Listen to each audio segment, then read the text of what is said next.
Yeah, my last video got a little cut short due to the time, but yeah, what I was saying was the cheaper the fares, a little bit more riffraff you're gonna get driving UberX. I had an unfortunate situation where a guy texted me ahead of time, asked me could he bring kids, which I didn't have a problem with. When I went there to pick him up, it was him, a pregnant woman, and 2 kids. And just seemed like they might have been in between living situations. They might have been homeless, but you know, they smelled like they had been laying in urine all day long. And you know, what I had to do was end up having to drive around, well, actually drive them to their destination for 15 minutes with the windows rolled down because the smell was so bad. When I finally got to the destination, I pulled over, went to the trunk of my car, got the cleaning supplies, and wiped down my seats. Fortunately for me, I got leather seats, so it wasn't as hard to get out the smell. Then I went to Walmart again, got some more cleaning supplies, and wiped it down again. But you know, the cheaper the rides are, you know, the less desirable type of people you're gonna get. This is all races. You know, this is not a racist, you know, comment. You know, but it is what it is. It's unfortunate, but you know, UberX, man, is, you know, I don't know what their goal was. You know, if their goal was to eliminate all the competition, that didn't happen, because in my city the taxis are still around, the black cars are still around, the SUVs are still around.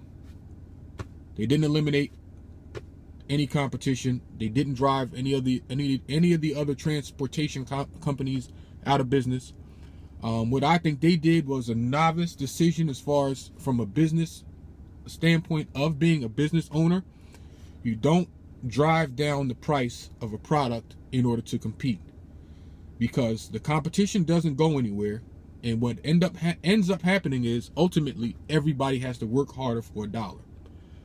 Uber was a genius when it came to the technology, as far as building a company, a tech company, to make getting transportation from point A to point B more convenient. You don't have to worry about, I guess, the taxi drivers ripping you off, because it's automatically on a credit card. That's where the taxi company could have stepped their game up. I used to drive a taxi off and on in another city, in a major city, which I'm in a major city now. I've done that, you know, off and on, which, like, I've done Uber off and on.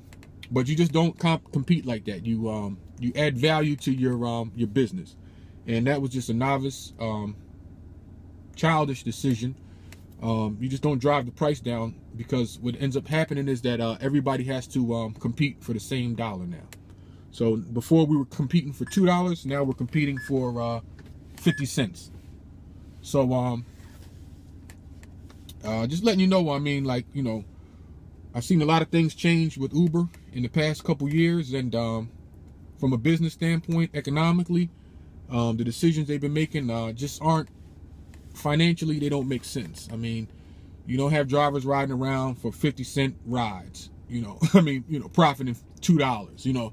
I mean, it just doesn't make sense. You know, you're putting all kind of wear and tear in your car regardless. You know, you got, you know, like I said, the guys are, you know, telling you how you strategically make $10 an hour. That's not rocket science. You can go to a construction site and punch a clock for $10 an hour. It's not going to cost you $200 in fuel, or $100 in fuel, just to get back and forth to work every week. So, I mean, you know, I mean, it all depends on what you're comparing it to. You know, if you only aspire to make $10 an hour and that's good enough for you, and that to you is living, then so be it. But if you're an entrepreneur and you're used to making 60 to 100 grand a year, I mean, to me, it's you know, it's foolish, you know. But to each his own. I mean, it depends on how you view life. It's all perspective, you know. But you know, a company that started out, you know, drivers making 60 to 90 grand a year, full time, it makes sense. Now to barely be able to bring home so-called $24,000 a year, you know, supposedly, and I doubt you even bring that home. You know, these guys are working 80, 90 hours a week.